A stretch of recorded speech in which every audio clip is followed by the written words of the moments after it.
right, guys, let's go over some quick basics on how to sew on your own patches.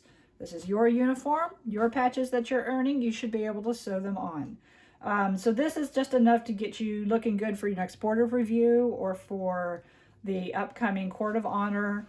After that, hopefully you'll have a bunch of new patches to put on, or at least a few, and we can have an in-person meeting at one of our meetings to go over any problems you might need help with. What I'm going to tell you is best for the patches that have this nice binding, your merit badge patches, your rank patches, the CSPs, the ones that don't have a nice wrapped edge. Hopefully you can see this one does not. They're a little tougher to do by hand. I prefer to do these by machine. You can get a needle through that, but it's tough, and having that thimble to help push it really makes a difference. So what you hopefully mostly have are these ones with this nice stitching around the edge, and you can just slide your needle through some of those stitches like this. And I'm going to show you how to do that neatly, okay? First thing you need, obviously, is a needle. Not too big, not too small. I can show you real quick a little trick to threading your needle. You also, let's just go over all of our materials. You're going to need thread, something that's about the color of either your shirt or your sash, so olive or like a light brown, a tan. I'm using this so you can see today. A little trick for threading that thread on your needle. Wrap it over the tip, the pointy end, kind of pinch it and pull it off, and now you have a little nub that hopefully will fit easily through the eye. So after you pull that through, I like to work with a doubled length. It's just stronger, and it'll help if you can to grip it right where that thread is in the eye, and that way you don't accidentally get your thread getting one side longer than the other. Some of the other materials that you might need, a little pair of scissors, not big ones like this. I'll show you why in a moment. This is called a seam ripper. I'll show you if you have one of those or get one of those what to do. It makes removing patches easy. This is something called a Wonder Clip. It's just for help holding your patch in place. It's an optional thing. If you don't have that, you can use pins and pin your patch in place.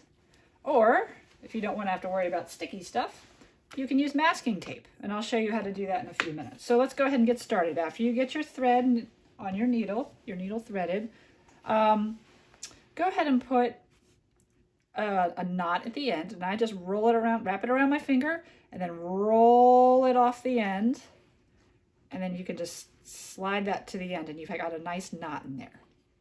So now that's secure on your needle. Set that aside for a second. Let's cover how you're going to remove this last one. So I have to take this rank patch off before Isaac can put on his new rank patch. So we're going to flip this over, and I've already done some of this. This I did by machine, but this is where that seam ripper comes in handy. It has such a nice tiny little pointy end. You can also use this side for something, but we're looking at this pointy end right here, sorry. And all I'm going to do is on this side where I can see my stitches most clearly, I'm going to go through several places and just break, it's cutting through these stitches. And you want to be careful not to get your fabric, just pick up the stitches. And once you've done several places, close that up so you don't get yourself by accident, and you can pull this right off. If you don't have a seam ripper, a little nail scissors or something like that will do as well. So go ahead and pull that off. That can go in your bin or wherever you keep your old patches. Now, for this one, we want to make sure we're centered, and I like to have something adhering it to the shirt or sash so that it's not moving around. So I'm going to try and get some masking tape on here. You don't have to attach it, but I just find it, you know, a little extra security. If you don't have something handy, that's okay. Well, that's not enough, but we'll go with it for now. So I'm going to center this, make sure it's going the right direction. It looks good. It's lined up. It helps that there's some marks on there from the last patch. I'm just going to put this on. You can do a whole big long piece. You can do 2 pieces even if you want. My masking tape is a little old, so it doesn't want to come off in a nice long piece. That's okay. You guys get the point. Go ahead and tape it on just so you know everything's where you want. Now you're thinking, there's this knot here. I guess I should start on the back. Well, you could, but there's also this pocket here. So if you want to keep your pocket functional, you don't want to go through both, you know, all the way to the back. I don't mind closing pockets, but if you don't want to, there's a way to hide your knot. Just start on the back of the patch itself. Go through a few of those outer threads, those binder threads around the outside. And now your knot is seated behind the patch and no one will ever see it. Okay, now that you're set, by the way, you don't want to have more thread than your arm's length or else it gets very messy and awkward. So about yay much is plenty. If you need to add some later, I'll show you how to tie this off and then you just start a new knot. So don't worry about having too little. Okay, so all you're going to do is go just under, don't go out here, go under the edge of this patch so you don't see your nice stitches later. They're nice and hidden. I'm trying not to close my pocket. So you're going to go just under the edge of the patch, pick up some fabric. You see, I don't get very much. I hope you can see that. It's half a centimeter. And then as I come up, I'm going to catch a few more threads of that outer binding. I'm using my thimble to push through, but you don't need a thimble if you don't have one. That's okay. So I pushed it through. Pull it smooth. Oops.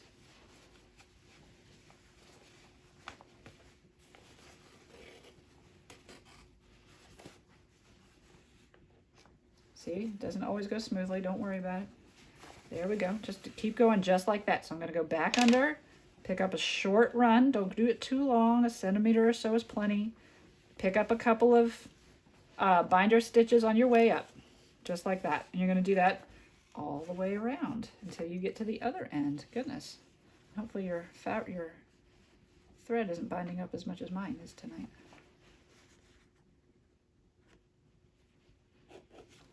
I'll do one more.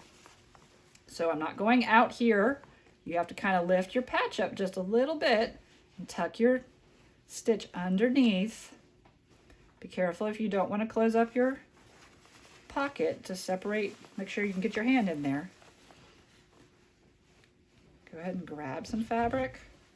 Goodness. There we go. Come up.